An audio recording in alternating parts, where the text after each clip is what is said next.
మొదటిసారి సచివాలయానికి పవన్ కళ్యాణ్ అడుగుపెట్టారు. అంటే జనసేన అభిమానులు అవనియండి, లేకపోతే పవన్ కళ్యాణ్ అభిమానులు ఉన్నది కోట్లాది మంది మెగా అభిమానులందరూ కూడా ఎంతో ఆశగా గత 10 సంవత్సరాల నుంచి ఎదురు చూస్తున్న ఆ శుభగడియ. ఎందుకంటే పవన్ కళ్యాణ్ అసలు అసెంబ్లీ మెట్లే ఎక్కలేడు, పవన్ కళ్యాణ్ అసెంబ్లీ గేటే దాటనివ్వని చెప్పి శబదాలు చేసిన వాళ్ళందరికీ కూడా షంషేర్గా ఒక సింహంలా ఈరోజు హై సెక్యూరిటీతో.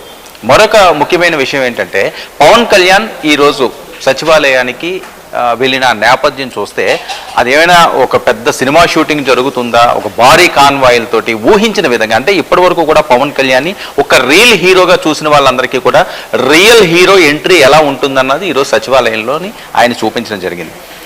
Y+ సెక్యూరిటీతో భారీ బందోబస్తు, ఎవ్వరూ కూడా పవన్ కళ్యాణ్ దరిదాపుల్లో కూడా ఎటువంటి శక్తులు కూడా రాలేని విధంగా ఒక శత్రు దుర్భేగ్యమైన సెక్యూరిటీని ఆయనకి ఏర్పాటు చేయడం జరిగింది. బుల్లెట్ ప్రూఫ్ కారును కూడా ఆయనకి ఏర్పాటు చేయడం జరిగింది. పూర్తి స్థాయిలో ఇంతవరకు కూడా ప్రైవేట్ సెక్యూరిటీ తోటి వెళ్ళే పవన్ కళ్యాణ్ ఈరోజు చాలా గౌరవంగా పోలీస్ బందోబస్తుతో పాటుగా కేంద్రం ఏర్పాటు చేసిన Y+ సెక్యూరిటీతో ఆయన సచివాలయం వెళ్ళి ఆయన బ్లాక్ ఏదైతే ఉన్నదో ఆ బ్లాక్లో సదుపాయాలు అవి ఏ రకంగా ఉన్నాయని చూశారు. అయితే ఇవన్నీ ఒక వంతు అయినప్పటికీ కూడా అసెంబ్లీ సెషన్స్ ప్రధానంగా చాలా కీలకంగా ఆంధ్రప్రదేశ్ రాజకీయాల్లో 2024 ఎన్నికల్లో జరుగుతున్న పరిణామాలన్నీ కూడా చాలా కీలకంగా మారనున్న నేపథ్యం. రానున్న రోజుల్లో రాష్ట్ర విభజన జరిగిన తర్వాత జరిగిన అంశాలు మనం చూస్తే 2014లో ఒక అమరావతి అంశం అందులో ముడిపడి ఉంది, ఒక పోలవరం అనే అంశం అందులో ముడిపడి ఉన్నది. ఏ రకంగా రాష్ట్రాన్ని అభివృద్ధి పథంలో నడిపించాలి, రాజధాని లేని రాష్ట్రంగా వచ్చిన ఆంధ్రప్రదేశ్ తర్వాత రోజుల్లో ఖచ్చితంగా 10-15 సంవత్సరాల్లో ఒక అద్భుతం రాష్ట్రంగా మారుతుంది అని చెప్పి సర్వత్రా అందరూ భావించారు. ఆ విధంగానే చంద్రబాబు నాయుడు 2014లో సీఎం పదవి కూడా వరించింది.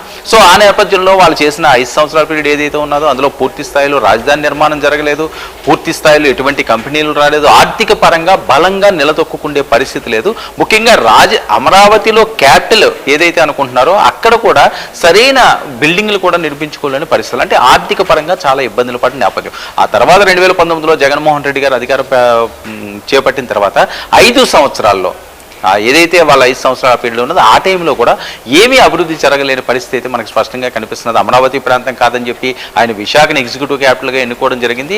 ఆ తర్వాత జరిగిన పరిణామాలన్నీ తెలుసు. 2024 వచ్చేసరికల్లా ఏ రకంగా ఎలాంటి పరిస్థితుల్లో వైఎస్ఆర్సీపీని ప్రజలు ఆదరించారన్నది. సో ఈ మొత్తం నేపథ్యం ఒక ఒత్తి అయితే ఈసారి ఎన్నికల్లో 2024 సార్వత్రిక ఎన్నికల్లో real hero Pawan Kalyan, man of the match Pawan Kalyan, man of the series Pawan Kalyan. ఎవ్వరూ సాధించలేనటువంటి ఒక అద్భుత విజయాన్ని ఈరోజు పవన్ కళ్యాణ్ సాధించడానికి ఆయన పడ్డ కష్టాలు ఎన్నో ఉన్నాయి.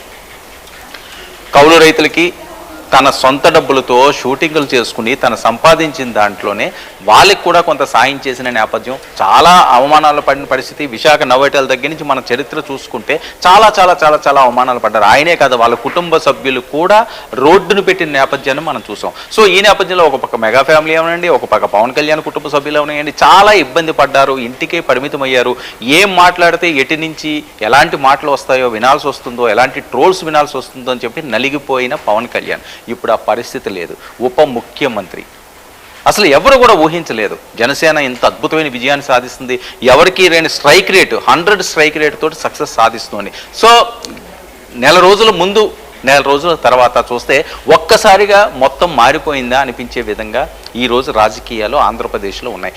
ఈ పరిస్థితుల్లో మరి పవన్ కళ్యాణ్ ఏ రకంగా రాజకీయ అడుగులు వేస్తారు, దీని మీదే అందరి దృష్టి. ఓకే, చంద్రబాబు నాయుడు గారి పాలన చూశారు, వైఎస్ రాజశేఖర రెడ్డి గారి పాలన చేశారు స్వర్గీయ, అలాగే జగన్మోహన్ రెడ్డి గారి పాలన కూడా చూశారు. కానీ ఇక చూడాల్సింది పవన్ కళ్యాణ్ ఎలాంటి అడుగులు వేస్తారు. ఆయన సామాన్యమైన హోదాలో లేదు, సామాన్యమైన మంత్రి కూడా తీసుకోలేదు, ఆయన ఉప ముఖ్యమంత్రి హోదాలో ఉన్నాడు. చాలా కీలకమైనవి గ్రామీణ ప్రాంతాలకు సంబంధించి, పంచాయతీరాజ్ సంబంధించి, సైన్స్ అండ్ టెక్నాలజీకి సంబంధించి చాలా కీలకమైనవి, పర్యావరణాన్ని పరిరక్షించే అంశం అని ఆయన మొదటి నుంచి ఏదైతే తపన పడుతుంటాడో, ఆయన మొదటి నుంచి ఏమైతే మాట్లాడుతుంటుంటాడో దాని మీదే ప్రధానంగా ఆయన దృష్టి సారించడం జరిగింది. ఆ రకంగానే ఆయన శాఖలను తీసుకోవడం జరిగింది. అయితే ఈరోజు మొదటిసారిగా సచివాలయంలో ఆయన అడుగుపెట్టిన తర్వాత ఒక ఘన స్వాగతం, చాలా తక్కువ మంది లభించే ఒక ఘన స్వాగతంతో అందరూ ఆయన్ని ఇన్వైట్ చేయడం జరిగింది.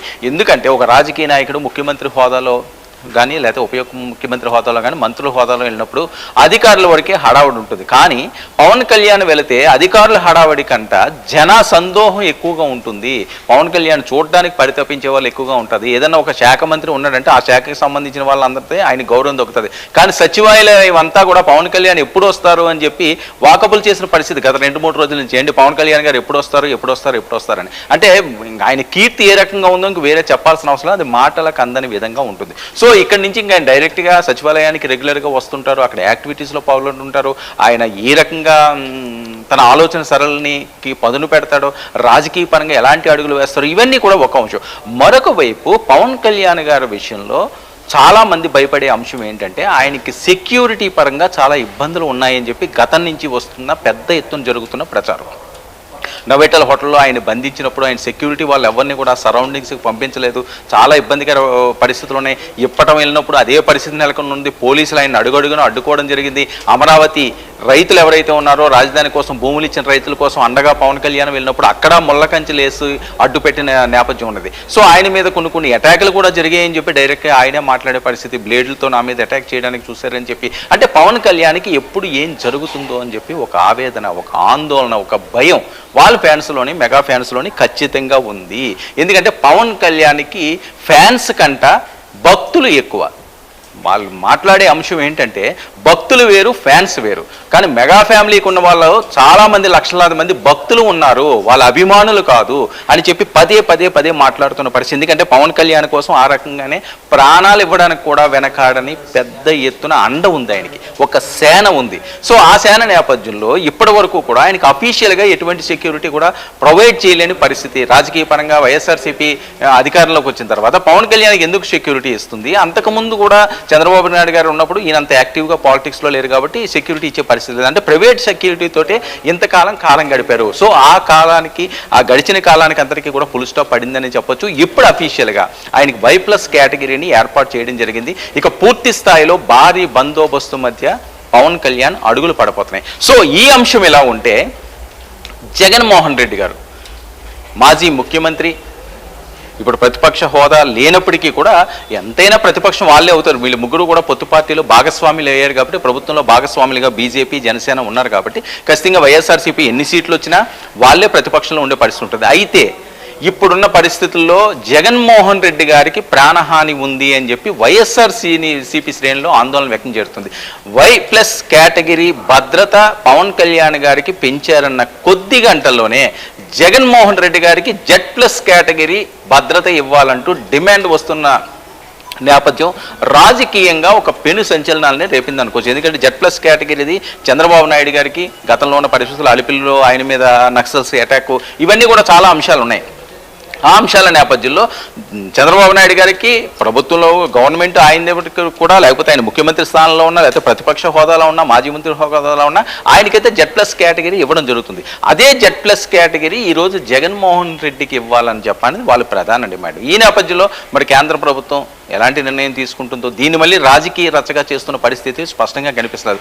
Y+ కేటగిరీ ఉప ముఖ్యమంత్రి స్థాయి వ్యక్తికి ఆయనకు పెద్దగా ఎటువంటి థ్రెట్స్ లేవు, లేకపోతే వేరే అంశాలు ఏమీ లేవు. రాజకీయంగా ఇప్పుడే మొదటి అడుగులు పడ్డాయి. ఇలాంటి ఆయనకి Y+ కేటగిరీ ఇచ్చినప్పుడు Z+ కేటగిరీ మాజీ ముఖ్యమంత్రి స్థాయి వ్యక్తికి ఎందుకు ఇవ్వరు అన్నది అది రాజకీయ పరంగా రచ్చ రేపుతున్న నేపథ్యం. మరి దీని మీద ఏ నిర్ణయం తీసుకుంటారన్నది చాలా కీలకంగా మారనుంది. అయితే మరొక ముఖ్యమైన అంశం, ఈరోజు ముఖ్యమంత్రి, ఉప ముఖ్యమంత్రి మొదటిసారి ప్రమాణ స్వీకారం చేసిన తర్వాత వాళ్ళు కలిసిన ఆ నేపథ్యం చూస్తే అటు తెలుగుదేశం శ్రేణులు అవనియండి, జనసేన శ్రేణులు అవనియండి, ఒక పండగ వాతావరణమే అక్కడ కనిపిస్తున్న నేపథ్యం. ఎంతో ఉత్సాహంగా, అంటే గతంలో ఏ ముఖ్యమంత్రి కూడా తీసుకున్నటువంటి నిర్ణయాలన్నీ కూడా చంద్రబాబు నాయుడు గారు 2024లో తీసుకున్నారు.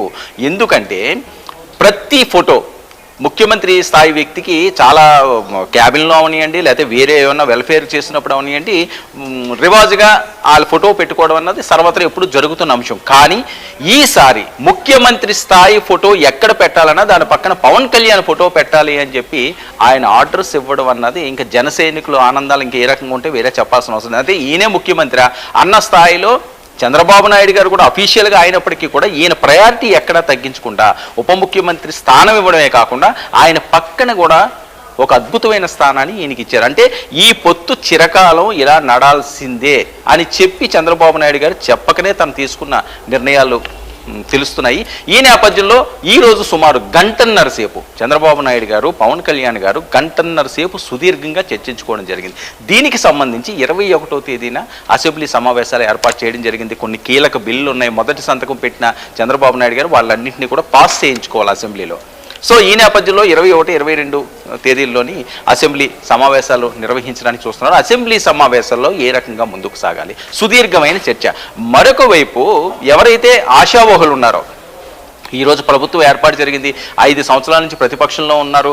మరొక వైపు జనసేన కన్నా ఎటువంటి పదవులు ఇప్పటికి వచ్చి లేవు. 10 సంవత్సరాల నుంచి జెండా మోసిన వాళ్ళందరూ కూడా మొన్న 21 స్థానాలకే పవన్ కళ్యాణ్ ఆయన స్టిక్ ఆన్ అయ్యారు. కాబట్టి చాలామంది ఆశావాళ్ళు ఉన్నారు, టికెట్లు రాని వాళ్ళు ఉన్నారు, అసంతృప్తులు ఉన్నారు. ఓకే, కొంతమంది బయటికి వెళ్ళిపోయారు, కానీ పవన్ కళ్యాణ్నే నమ్ముకున్న వాళ్ళు చాలామంది ఉన్నారు. మరి వాళ్ళకి ఏ రకంగా న్యాయం చేయాలి? తెలుగుదేశం పార్టీలో కూడా త్యాగాలు చేసిన వాళ్ళు ఉన్నారు, టికెట్ త్యాగాలు చేసిన వారు, వాళ్ళకి ఏం న్యాయం చేయాలి? ఇది ప్రధానంగా చర్చనీయాంశంగా మారుతున్న అంశం. అంతేగాని ఇప్పుడు ప్రభుత్వం ఏర్పాటు జరిగిన తర్వాత ఎప్పుడో మేము పదవులు ఇస్తాం, ఎప్పుడో మేము చేస్తామంటే మళ్ళీ వ్యతిరేకత వచ్చే పరిస్థితి ఉంటుంది.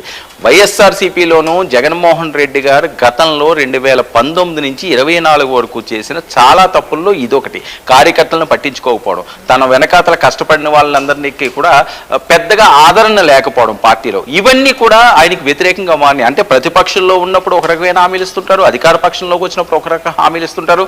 ఈ రకంగా అయితే క్యాడర్ అంతా కూడా చిందరం అయిపోయే పరిస్థితి ఉంటుంది, చెల్లాచెదరైపోయే పరిస్థితి ఉంటుంది. వాళ్ళ అసంతృప్తి నెలకొంటే ఓట్ ఎక్కడ పెరిగే అవకాశం ఉంటుంది? ఓట్ బ్యాంక్ని స్థిరంగా కాపాడాలి అంటే కిందనున్న కార్యకర్త, కిందనున్న గ్రామస్థాయి నాయకులే వాళ్ళకి వెన్నెముక. ఏ పార్టీ నాయకుడికైనా ప్రతి అంశంలోనో, లేకపోతే ముఖ్యమంత్రిలోనో, లేకపోతే మినిస్టర్లోనో వీళ్ళందరూ కూడా వచ్చి జనాలతో మమేకమయ్యారు.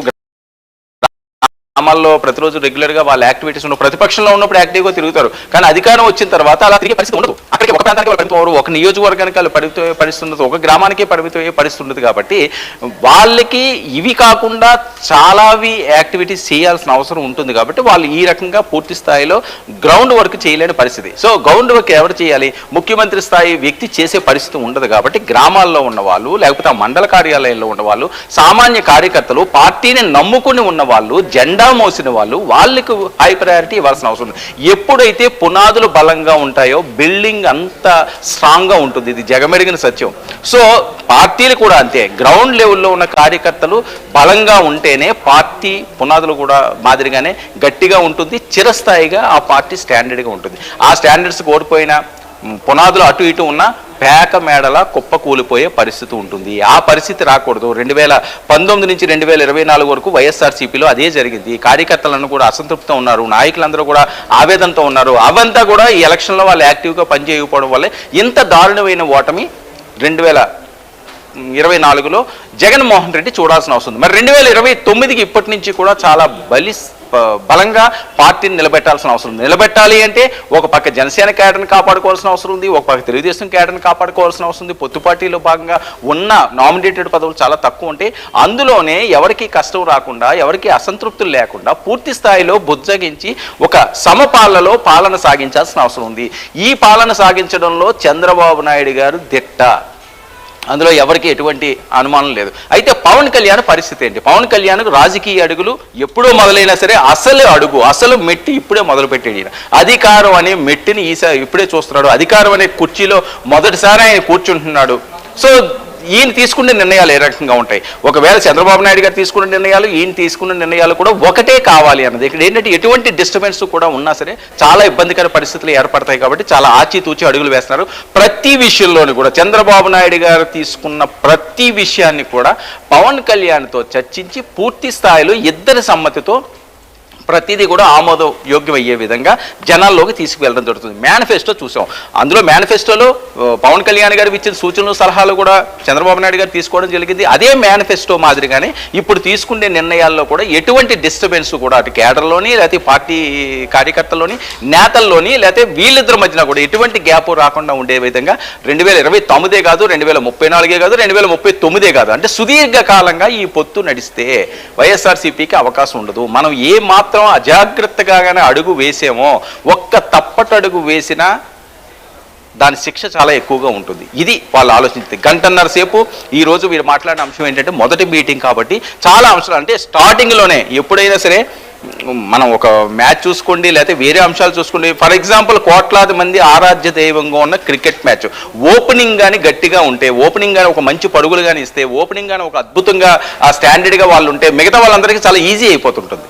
వాళ్ళు చేసినా లేకపోతే ఒక మంచి టార్గెట్కి వెళ్ళాలనుకున్నా, ఒక హయ్యెస్ట్ రన్స్ తీయాలనుకున్నా స్టార్టింగ్ బలంగా ఉండాలి. ఓపెనర్స్ కానీ గట్టిగా నిలబడి గట్టి కొట్టగలిగితే ఆ మ్యాచ్ ఖచ్చితంగా సక్సెస్ అవుతుంది. చాలా వరకు ఓకే, ఎప్పుడన్నా 1-2 సందర్భాల్లో ఫెయిల్యూర్ అయితే అవ్వచ్చు, ఓపెనర్స్ బాగా ఆడి మిడిల్ ఆర్డర్ ఫెయిల్ అయితే అవ్వచ్చు, కానీ ఓపెనింగ్ పటిష్టంగా ఉండాల్సిన అవసరం ఉంది. సో ఈ రోజు వీళ్ళు వేసిన మొదటి అడుగులు ఈ పొత్తు పార్టీల్లో కొనసాగుతున్న ఈ ప్రభుత్వం ఖచ్చితంగా మొదటి అడుగులే చాలా స్ట్రాంగ్గా పడాల్సిన అవసరం ఉంది. ఖచ్చితమైన నిర్ణయాలు తీసుకోవాల్సిన అవసరం ఉంది. ప్రజల కోసం మంచి సంక్షేమాన్ని అందించాల్సిన అవసరం ఉంది. ప్రజల గుండెల్లో నాటుకుపోవాల్సిన అవసరం ఉంది. ఖచ్చితంగా వీళ్ళు బాగా చేస్తున్నారు రా, గతంలో కంటే ఇది బాగుందిగా రా అనిపించుకునే విధంగా స్టార్టింగ్ నుంచి కూడా ఈ రకంగా ముందుకు వెళితే మౌత్ పబ్లిసిటీ వల్ల ఈ 5 సంవత్సరాలు వాళ్ళకి ఎటువంటి ఇబ్బంది ఉండదు.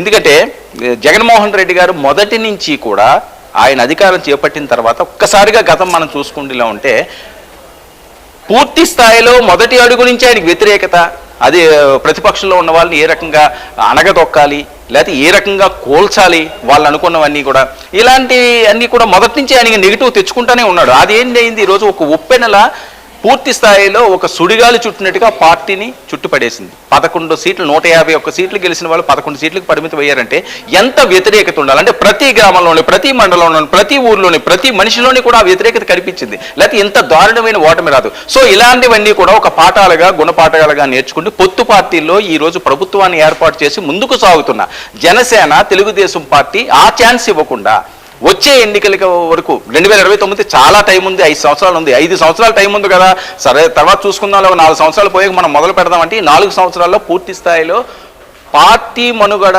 అందులో ఉన్న క్యాడర్ అంతా కూడా అసంతృప్తులకు పాలైతే ఆ 1 సంవత్సరంలోనూ 6 నెలల్లోనూ చేసేది ఏమీ ఉండదు. అందుకని మొదటి నుంచి కూడా జాగ్రత్తగా ముందుకు అడుగులు వేయాలని వీళ్ళు యోచిస్తున్నారు. ఆ నేపథ్యంలోనే సుదీర్ఘంగా వీళ్ళు భేటీ కూడా ఉన్నది. అంటే ఇంకా రేపటి నుంచి పూర్తి స్థాయిలో ఏ నిర్ణయం తీసుకున్నా ఇద్దరు కలిసి వెళ్ళాలని ఒక నిర్ణయం ఉన్నది. ఈరోజు ముఖ్యమంత్రి, ఉప ముఖ్యమంత్రి వాళ్ళిద్దరూ కూడా కలిసిన సందర్భం, వాళ్ళు ఎంతో ఆనందంగా ఉన్న సందర్భం, అంటే ఒక కుటుంబంలా కలిసిపోయిన నేపథ్యం అంటే ఈరోజు కల్పిస్తుంది. ఒక బలమైన పార్టీలు, ఒకప్పుడు జనసేన బలమైన పార్టీ కాకపోవచ్చు, కానీ ఇప్పుడు చాలా బలంగా స్ట్రాంగ్గా జనాల్లో ఉన్న పార్టీ జనసేన పార్టీ. ఇలాంటి పార్టీతోటి ఎటువంటి వ్యతిరేకత తెచ్చుకోవడానికి అయితే చంద్రబాబు నాయుడు గారు సిద్ధంగా ఉన్నారు. ఆ విధంగానే ప్రతి అంశంలోనే పవన్ కళ్యాణ్ని సంప్రదింపులు చేస్తున్నారు, ఆయన అభిప్రాయం తీసుకుంటున్నారు. ఆ రకంగానే ఇంప్లిమెంట్ చేయడానికి కూడా పూర్తి స్థాయిలో ఆయన సన్నాహాలు చేసుకుంటూ వెళ్తున్నారు. అసెంబ్లీ సెషన్స్ తర్వాత చాలా అంశాలు ఉన్నాయి. పోలవరం అంశం ఉన్నది, ఆర్థికంగా రాష్ట్రాన్ని అభివృద్ధి చేయాలంటే ఎలాంటి అంశాల మీద దృష్టి సారించాలన్నది పవన్ కళ్యాణ్ గారికి అవగాహన లేకపోయినప్పటికీ కూడా ఆయనకున్న జ్ఞానంతో ఆయన చూసిన అంశాలు అవనియండి, లేకపోతే ఆయన చదివిన అంశాలు అవనియండి, లేకపోతే ప్రపంచంలో జరుగుతున్న అంశాలన్నీ కూడా అవగాహన చేసుకోగలిగిన వ్యక్తిత్వం ఉన్న వ్యక్తి పవన్ కళ్యాణ్. ఒకవేళ ఈరోజు పాలనలో లేకపోవచ్చు, ఏ రకంగా అడ్మినిస్ట్రేషన్ చేయాలన్నది పవన్ కళ్యాణ్ తెలియని అవసరం లేదు. ప్రతిదీ కూడా అందరికీ తెలియాల్సిన అవసరం లేదు.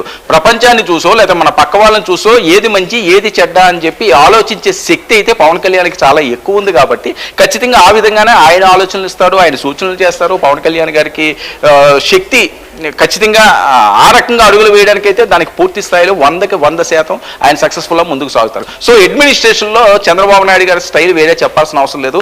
గతంలో చేసిన అడ్మినిస్ట్రేషన్ వేరు, ఇప్పుడు కత్తి మీద సాములో 2024లో ప్రభుత్వం నడిపించాల్సిన అవసరం ఉంది. ఎందుకంటే ఆర్థిక ఇబ్బందులు ఉన్నాయి, లక్షల కోట్ల అప్పులు ఉన్నాయి, చాలా ప్రాజెక్టులు. ఇప్పుడు ఈరోజు పోలవరం అంశం అన్నదే కొన్ని 100 కోట్లు 1000 కోట్లు దాన్ని ఖర్చు పెట్టి దాన్ని పూర్తి చేయాల్సిన అవసరం ఉంది. అంటే ఈ 4-5 సంవత్సరాల్లో దాన్ని కంప్లీట్ చేయాలి యుద్ధ ప్రాతిపదికన. మరి ఈ రకంగా కానీ జరగకపోతే చాలా ఇబ్బంది పడే పరిస్థితి నెలకొని ఉంటుంది. కాబట్టి ఆ రకంగానే ముందుకు సాగుతున్నాడు. ఏదైనప్పటికీ కూడా పవన్ కళ్యాణ్ Y+ కేటగిరీ ఇవ్వడంతో వాళ్ళ ఫ్యాన్స్ అందరూ కూడా ఎంతో ఆనందపడుతున్నారు. వాళ్ళ అభిమానులందరూ కూడా వాళ్ళ కేరింతలకి అసలు అడ్డు అదుపు లేదనే చెప్పొచ్చు. ఎందుకంటే ఇప్పుడు వరకు కూడా పవన్ కళ్యాణ్కి సెక్యూరిటీ లోపం ఉంది, ఏం జరుగుతుందో ఏందని టెన్షన్ పెట్టే వాళ్ళందరికీ కూడా ఎవ్వరూ కూడా డాగ కన్నుతో పవన్ కళ్యాణ్ని కాపాడడానికి Y+ సెక్యూరిటీ దిగింది.